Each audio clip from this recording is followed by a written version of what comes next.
শোন ভাইরা, খুব মন দিয়ে শোন। আজ আমি তোমাদের সামনে দাঁড়িয়ে সান্ত্বনা দিতে আসিনি। আমি এসেছি রক্ত গরম করতে। আমি এসেছি তোমাদের ভেতরের সেই ছেলেটাকে জাগাতে যে হাল ছাড়ার জন্য জন্মায়নি। আজ তোমাদের রেজাল্ট খারাপ হয়েছে। হ্যাঁ, সত্যি, নম্বর কম এসেছে। বাড়িতে চুপচাপ, মাথা নিচু, মোবাইল খুললে বুক ধকধক করছে। লোকের কথা কানে ঢুকছে, ও তো কিছু পারবে না, ওর দ্বারা কিছু হবে না। ভাই, এই কথাগুলোই তোমার আসল পরীক্ষা। আজ একটা কথা পরিষ্কার করে বলি, ছেলেদের জীবন কোনো ফুলের বাগান না। ছেলেদের জীবন হলো যুদ্ধক্ষেত্র, আর যুদ্ধক্ষেত্রে যারা কাঁদে তারা ইতিহাসে থাকে না। ইতিহাসে থাকে যারা দাঁত কামড়ে লড়ে। আজ তুমি ভাবছো আমি ফেল করেছি, আমার সবাইকে হতাশ করেছি, আমার জীবন শেষ। শোন, শক্ত করে শোন, জীবন শেষ হয়নি, তুই শেষ হয়ে যাসনি। তোর ভেতরের আগুন এখনো নিভে যায়নি। একটা পরীক্ষায় নম্বর কম মানে তুই হেরে গেছিস, এই কথা যে বলেছে সে নিজে জীবনে হেরে বসে আছে।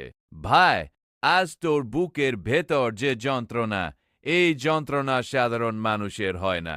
এই যন্ত্রণা যোদ্ধাদের হয়, কারণ যোদ্ধারাই স্বপ্ন দেখে।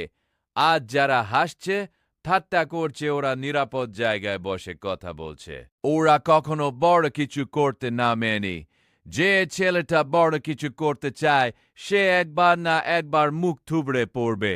আজ যদি তুই পড়ে গেছিস, তার মানে তুই খেলায় নামছিলি। স্ট্যান্ডে বসে থাকলে পড়ে যাওয়া লাগে না। একটা কথা মনে রাখ, পুরুষ মানুষ দুই ভাবে বড় হয়: এক, দায়িত্বে; দুই, অপমানে।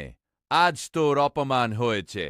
ভালো হয়েছে, কারণ এই অপমানে তোকে মানুষ বানাবে। আজ যদি তুই কষ্ট না পেতিস, তাহলে তোর ভেতরের আগুন জাগত না। ভাই, সমাজ একটা জিনিস খুব ভালো করে জানে: দুর্বল ছেলেকে চাপ দেয়, আর শক্ত ছেলেকে পড়েছিস। এখন বল, তুই কি করবি? কাঁদবি? হাল ছাড়বি? নিজেকে দোষ দিয়ে বসে থাকবি? না, ছেলেরা এসব করে না। ছেলেরা করে কি জানিস? ছেলেরা চুপচাপ দাঁত কামড়ে সিদ্ধান্ত নেয়।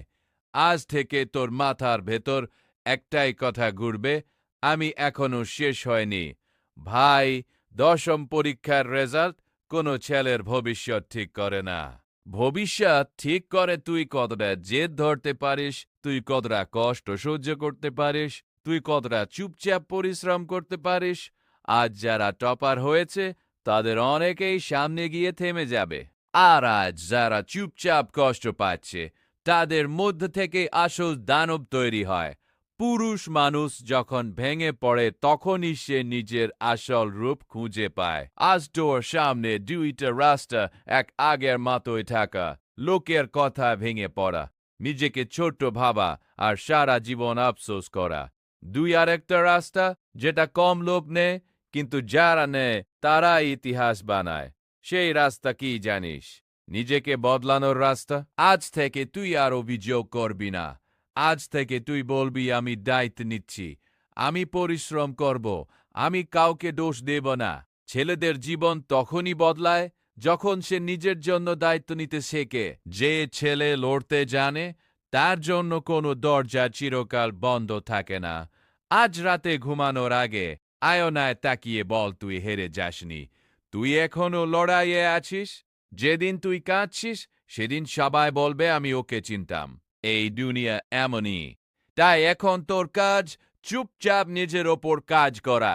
কেউ জানবে না, কেউ হাততালি দেবে না, কিন্তু আসল ছেলেরা হাততালির জন্য নয়, লক্ষ্যের জন্য লড়ে।